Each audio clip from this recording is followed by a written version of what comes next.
মালদহের হাবিবপুরে চাঞ্চল্যকর ঘটনা। বিবাহ বহির্ভূত সম্পর্কের অভিযোগে এক যুবক ও এক বিধবা আদিবাসী মহিলাকে বেঁধে রেখে প্রকাশ্যে অপমান ও শাস্তি দেবার চেষ্টা এলাকায়। খবর পেয়ে দ্রুত ঘটনাস্থলে পৌঁছে পুলিশ দুজনকেই উদ্ধার করে থানায় নিয়ে যায়। ঘটনার জেরে উত্তেজনা ছড়িয়েছে কচুপুকুর গ্রামে। স্থানীয় সূত্রে জানা গেছে, অভিযুক্ত যুবকের স্ত্রী ও সন্তান রয়েছে। অভিযোগ, তিনি দীর্ঘদিন ধরে এলাকার এক বিধবা আদিবাসী মহিলার সঙ্গে সম্পর্কে জড়িত ছিলেন। এই নিয়ে গ্রামবাসী আগে বহুবার সতর্ক করেছিলেন দুজনকে, তবুও নাকি গোপনে যোগাযোগ চালিয়ে যেতেন তারা। অভিযোগ, মাঝে মধ্যেই ওই মহিলার বাড়িতে রাত কাটাতেন যুবক। রবিবার সকালে ঘটনাস্থলে হাতে নাতে ধরা পড়েন তারা।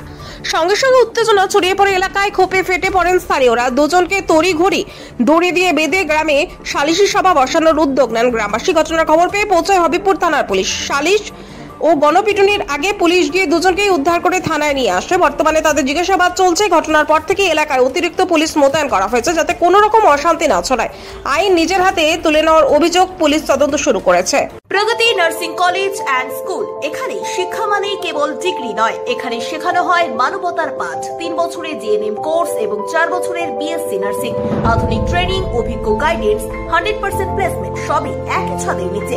ঠিকানা রানীডাঙ্গা, কালারাম, শিলিগুড়ি। প্রগতি নার্সিং কলেজ অ্যান্ড স্কুল, শিক্ষা সেবা সাফল্যের প্রতিশ্রুতি। হ্যাঁ, সবাই ওকে অনেকবার ওকে মানাও চেষ্টা করেছে। সবাই পাড়ার লোক ওকে মানা করছিল, তাও ওই শুনতে পারত না। ওই পাড়ার লোক তো একদমই ওকে ভয় পেত না। হ্যাঁ, প্রত্যেকদিন আসতো, থাকতো।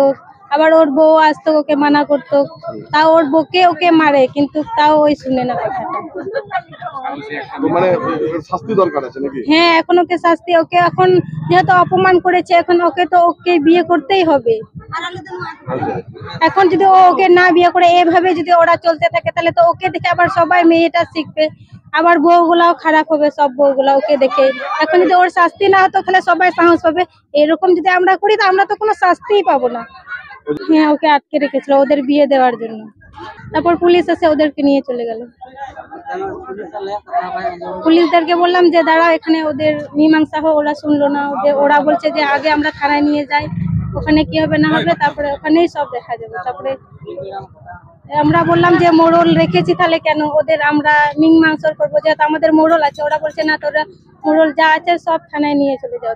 অনেকবার আমি মানা করেছি, গাল দিতাম, কাজ করবি না, তুই এখানে থাকছে না, কি করছে রাত বেরাত, তুই থাকতে দিবি না, এগুলা কথা বললাম।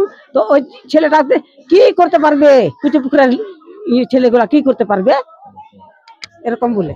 তো আমি কি বলবো, তাহলে কি কিছু বলতে পারি না। তারপরে আবার ঘরে ঢুকবে, ওটা হোক আমি গাল দিই। রাত্রে আজকে অতদিন থাকতো কি না থাকতো, আজকাল ধরা পড়েছে, তো আজকাল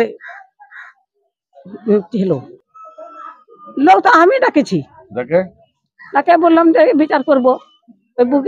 স্বভাব এরকম তো সহ্য করবো। ওটা স্বভাব খারাপ না মনে করে যে ছেলের স্বভাব খারাপ? দুটাই সমান আছে, দুটাই সমান আছে। আমার ছেলে মরে গেছে, তারপর ওনার জায়গাতে বিয়ে হয়েছিল, আর ছোট বাচ্চা আছে। তা আমি মনে করলাম আমার নাতি আছে বড়, তাহলে আমি তো কাজ করতে পারি না, তাহলে ওইটাই মা লিয়ে আনবো। ওর মানে স্বামী মরে গেছে, তাহলে এটাই খাবে, কাজ করবে। আমি যদি মরে যাচ্ছি না, মানে কোন দিকে কি করবে কাজল, তার আগে লিয়ে আনলাম, ভালোভাবে থাকবে। এই ভালোভাবে লিয়ে আনলাম, তা এই ঘটনা করলো। এটা ওই যে মর্দা সদা শুয়ে থাকছে, বান্ধে ছিল, আবার খুলে দিল। আমি বাঁধেনি। কে বেঁধেছিল?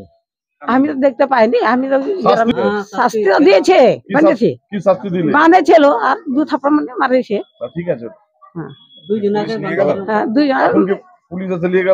নিয়ে গেছে। তুই কি চাইছিস, বিচার চাইছিস?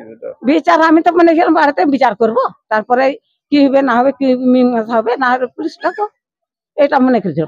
কি হয়েছে পুলিশকে ফোন করলো, আমি জানতে পাইনি।